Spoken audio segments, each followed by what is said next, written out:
your Instagram is not generating as many sales as it could because you didn't lay the foundation necessary to build a successful Instagram ecosystem that brings you more revenue. Because you cannot scale a broken Instagram, and before you worry about messaging strangers, whether it's through inbound combos, outbound, whatever, you need to make sure your profile is ready to convert them and nurture them. People who come to your profile should automatically have trust in you, see you as an authority, and you should position yourself with a certain level of status within your industry. The key points here are to have clear niche positioning, an outcome-driven bio, a strong profile picture, and story highlights, which are incredibly important for converting on Instagram because they build authority and trust. These two examples here on screen, Hormozi and William Scott, do this perfectly, and William Scott is really someone you can look at because Hormozi is at a certain level of size where a lot of the things in his bio are not fully optimized, but it doesn't matter simply because he's Hormozi. William Scott, on the other hand, has an optimized profile picture in high quality. He is verified, which is a big bonus. He shares exactly who he helps, what he does, and the transformation he provides, which is going from broke to $35,000 a month with coaching.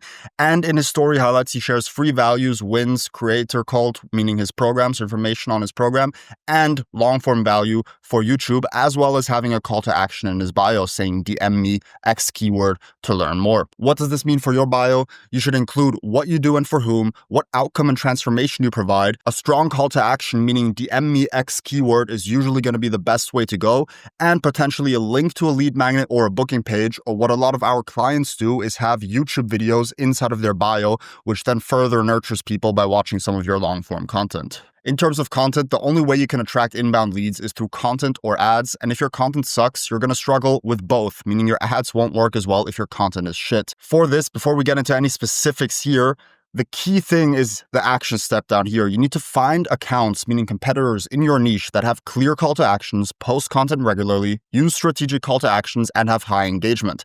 It must be obvious that these accounts are making money. And if you note down their call to action patterns, go through their DM sales funnel and apply what you learn and plug it into the system, you will be able to find success because these things vary from industry to industry. And the only way you can find out what works in your niche and put your own little twist on it is by looking at what other people in your niche are doing and modeling their behavior. Don't copy them one for one, but take inspiration, because if the big guys are doing it, who are making a lot of money, there's a reason why they're doing it. From there, you should have a minimum of 2 posts pinned to your feed. As you can see, pinned. All of these posts are pinned. The post should drive conversions and be content that speaks to the ICP's pain point and desires and build trust and authority. Obviously, this guy's in the fitness industry. Fitness post. Here, David Lade, big figure, builds trust and authority. Here, his human side, he won a bodybuilding competition. And for Hormozi, money models, acquisition.com headquarters, a podcast where he shares some value. So pinning content to your feed is going to make your feed a lot more optimized for driving conversions.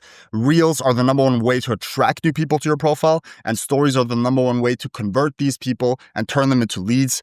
Really, posting a reel a day is the bare minimum if you want to build any sort of momentum on social media. And that summarizes why your Instagram isn't making sales. So go ahead, follow the action steps, find accounts in your niche, model what they do, stay consistent over time, continue improving. And the great thing is, once your Instagram is fully optimized and you're going, it's much easier to maintain that momentum than to build it up at the beginning. If you have any questions, let me know in the comments down below, subscribe to the channel, and leave a like on the video if you found this helpful.